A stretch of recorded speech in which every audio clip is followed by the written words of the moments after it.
Matthew chapter 24. As Jesus was leaving temple grounds, his disciples pointed out to him the various temple buildings. But he responded, "Do you see all these buildings? I tell you the truth, they will be left completely demolished. No one stone will be left on top of another." Later, Jesus sat on the Mount of Olives. His disciples came to him privately and said, "Tell us, when will all this happen? What sign will signal your return and the end of the world?" Jesus told them, "Don't let anyone mislead you, for many will come in my name, claiming, 'I am the Messiah.' They will deceive many, and you will hear of wars and threats of wars, but don't panic. Yes, these things must take place, but the end won't follow immediately. Nation will go to war against nation, and kingdom against kingdom. There will be famines and earthquakes in many parts of the world, but this is only the first of the birth pains, with more to come. Then you will be arrested, persecuted, and killed. You will be hated all over the world because you are my followers, and many will turn away from me and betray and hate each other. And many false prophets will appear and will deceive many people. Sin will be rampant everywhere, and the love of many will grow cold. But the one who endures to the end will be saved. And the good news about the kingdom will be preached throughout the whole world so that all nations will hear it, and the end will come. The day is coming when you will see what Daniel the prophet spoke about, the sacrilegious object that causes desecration, standing in the holy place. Then those in Judea must flee to the hills. A person out on the deck of a roof must not go down into the house to pack. A person out in the field must not return even to get a coat. How terrible it will be for pregnant women and for nursing mothers in those days. And pray that your flight will not be in winter or on the Sabbath, for there will be greater anguish than any time since the world began, and it will never be so great again. In fact, useless that time of calamity is shortened. Not a single person will survive, but it will be shortened for the sake of the chosen ones. Then if anyone tells you, 'Look, here is the Messiah,' or 'There he is,' don't believe it. For false messiahs and false prophets will rise up and perform great signs and wonders so as to deceive, if possible, even God's chosen ones. See, I have warned you about this ahead of time. So if someone tells you, 'Look, the Messiah is out in the desert,' don't bother to look. Or, 'Look, he is hiding here,' don't believe it. For as the lightning flashes in the east and shines in the west, so it will be when the Son of Man comes. Just as the gathering of vultures shows there is a carcass nearby, so these signs indicate that the end is near. Immediately after the anguish of those days, the sun will be darkened, the moon will give no light, and the stars will fall from the sky, and the powers in heaven will be shaken. And then at last, the sign that the Son of Man is coming will appear in the heavens, and there will be deep mourning among all the peoples of the earth. And they will see the Son of Man coming on the clouds of heaven with power and great glory. And he will send out his angels with the mighty blast of a trumpet, and they will gather his chosen ones from all over the world, from the farthest ends of the earth and heaven. Now learn a lesson from the fig tree. When its branches bud and its leaves begin to sprout, you know that the summer is near. In some way, when you see all these things, you can know his return is very near, right at the door. I tell you the truth, this generation will not pass from the scene until all these things take place. Heaven and earth will disappear, but my words will never disappear. However, no one knows the day or hour when these things will happen, not even the angels in heaven or the Son himself. Only the Father knows. When the Son of Man returns, it will be like it was in Noah's day. In those days before the flood, the people were enjoying banquets and parties and weddings right up to the time Noah entered his boat. People didn't realize what was going to happen until the flood came and swept them all away. That is the way it will be when the Son of Man comes. Two men will be working together in the field. One will be taken, the other left. Two will be grinding flour at the mill. One will be taken, the other left. So you too must keep watch, for you don't know what day your Lord is coming. Understand this, if a homeowner knew exactly when a burglar is coming, he'll keep watch and not permit his house to be broken into. You must also be ready all the time, for the Son of Man will come when least expected. A faithful, sensible servant is one to whom the master can give the responsibility of managing his other household servants and feeding them. If the master returns and finds that the servant has done a good job, there will be a reward. I tell you the truth, the master will put that servant in charge of all he owns. But what if the servant is evil and thinks, "My master won't be back for a while," and begins beating the other servants, partying and getting drunk? The master will return unannounced and unexpected, and he will cut the servant to pieces and assign him a place with the hypocrites. In that place there will be weeping and gnashing of teeth. Matthew chapter 25. Then the kingdom of heaven will be like 10 bridesmaids, who took their lamps and went to meet the bridegroom. 5 of them are foolish, and 5 were wise. The 5 who were foolish didn't take enough olive oil for their lamps, but the other 5 were wise enough to take along extra oil. When the bridegroom was delayed, they all became drowsy and fell asleep. At midnight they were aroused by their shout, "Look, the bridegroom is coming! Come out and meet him!" All the bridesmaids got up and prepared their lamps. Then the 5 foolish ones asked the others, "Please give us some of your oil, because our lamps are going out." But the others replied, "We have enough for all of us. Go to a shop and buy some for yourselves." But while they were gone to buy oil, the bridegroom came. Then those who were ready went in with him to the marriage feast, and the door was locked. Later, when the other 5 bridesmaids returned, they stood outside, calling, "Lord, Lord, open the door for us." But he called back, "Believe me, I don't know you. So you too must keep watch, for you do not know the day or hour of my return." Again, the kingdom of heaven can be illustrated by the story of a man going on a long trip. He called together his servants and entrusted his money to them while he was gone.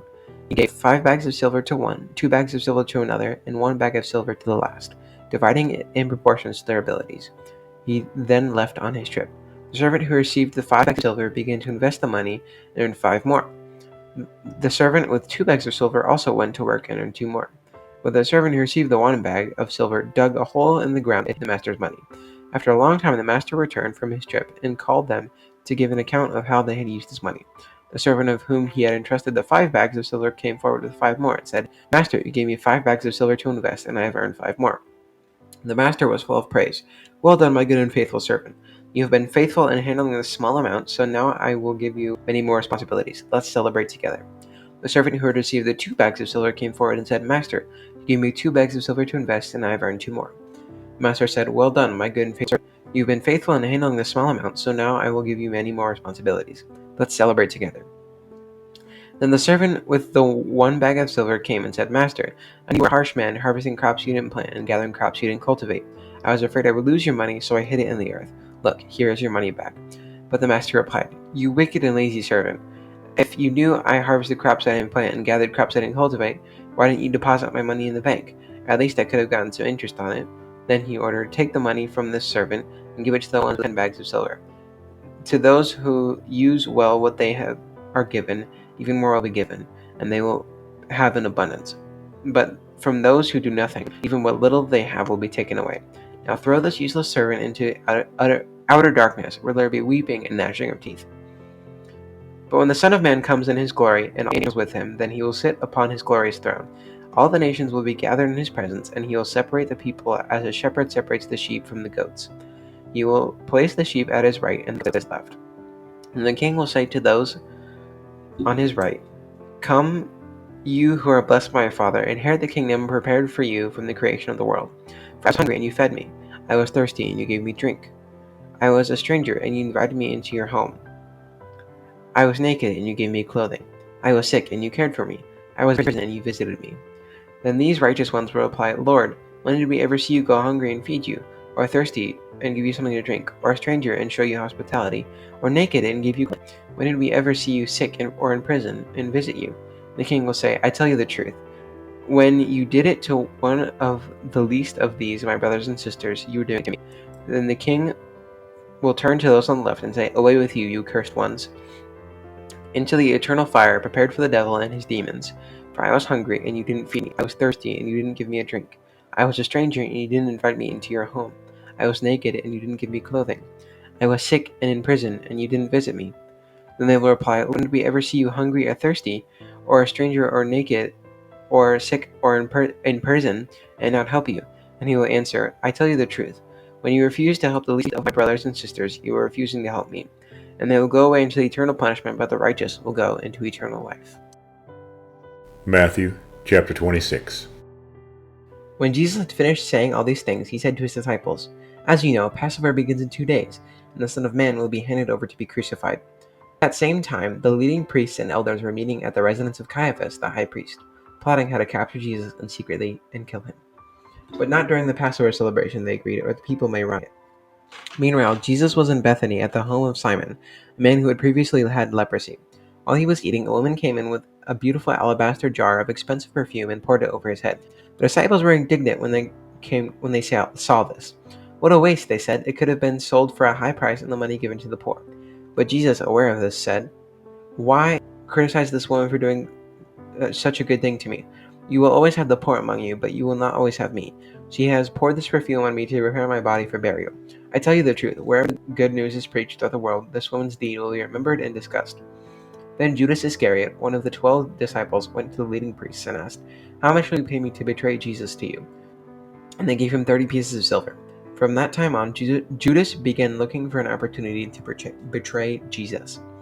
On the first day of the festival of the unleavened bread, the disciples came to Jesus and asked, "Where do you want us to prepare the Passover meal for you?" "As you go into the city," he told them, "you will see a certain man. Tell him, 'The teacher says, my time has come, and I will eat the Passover meal with my disciples at your house.'" So the disciples did as Jesus told them and prepared the Passover meal there. When it was evening, Jesus sat down at the table with the 12. While they were eating, he said, "I tell you the truth, one of you will betray me." Greatly distressed, each one asked in turn, "Am I the one, Lord?" He replied, "One of you who has just eaten from this bowl with me will betray me. For the Son of Man must die, as the Scriptures declared long ago. But how terrible it will be for the one who betrays him. It would be far better for a man if he had never been born." Judas, the one who would betray him, also asked, "Rabbi, am I the one?" And Jesus told him, "You have said it." As they were eating, Jesus took some bread and blessed it. Then he broke it in pieces and gave it to his disciples, saying, "Take this and eat it, for this is my body." And he took the cup of wine and gave thanks to God for it. He gave it to them and said, "Each of you drink from it. It's blood which confirms the covenant between God and his people. It is poured out as a sacrifice to forgive the sins of many. Mark my words, I will not drink wine again until the day I drink it new with you in the Father's kingdom." Then they sang a hymn and went out to the Mount of Olives. On the way, Jesus told them, "Tonight all of you will desert me, for the Scriptures say, 'God will strike the shepherd, and the sheep of the flock will be torn.' But after I have been raised from the dead, I will go ahead of you to Galilee and meet you there." Peter declared, "Even if everyone else deserts you, I will never desert you." Jesus replied, "I tell you the truth, Peter, this very night, before the rooster crows, you will deny me 3 times that you even know me." "No," Peter insisted, "even if I have to die with you, I will never deny you." And all the other disciples vowed the same. Then Jesus went with them to the olive grove called Gethsemane, and said, "Sit here while I go over there to pray." He took Peter and Zebedee's 2 sons, James and John, and anguished and distressed. He told them, "My soul is crushed with grief to the point of death. Stay here and keep watch with me." He went on a little farther and bowed with his face to the ground, praying, "My Father, if it is possible, let this cup of suffering be taken away from me. Yet I want your will to be done, not mine." Then he returned to the disciples and found them asleep. He said to Peter, "Couldn't you watch with me even 1 hour? Keep watch and pray, so you will not give in to temptation. For the spirit is willing, but the body is weak." Then Jesus left them a second time and prayed, "My Father, if this cup cannot be taken away unless I drink it, your will be done." When he returned to them again, he found them sleeping, for they couldn't keep their eyes open. So he went to pray a third time, saying the same things again. Then he came to the disciples and said, "Go ahead and sleep. But look, the time has come. The Son of Man is betrayed into the hands of sinners. Up, let's be going. Look, my betrayer is here." And even as Jesus said this, Judas, one of the 12 disciples, arrived with a crowd of men armed with swords and clubs. They had been sent by the leading priests and elders of the people. The traitor Judas had been given them a prearranged signal. You will know which one to arrest when I greet him with a kiss."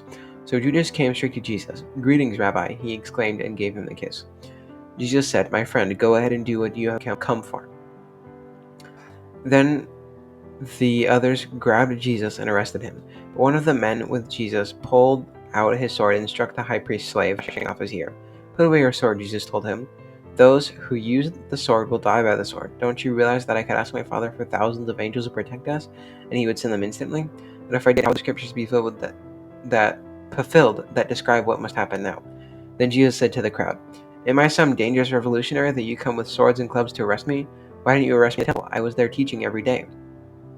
But this is happening to fulfill the words of the prophets, and as recorded in the Scriptures.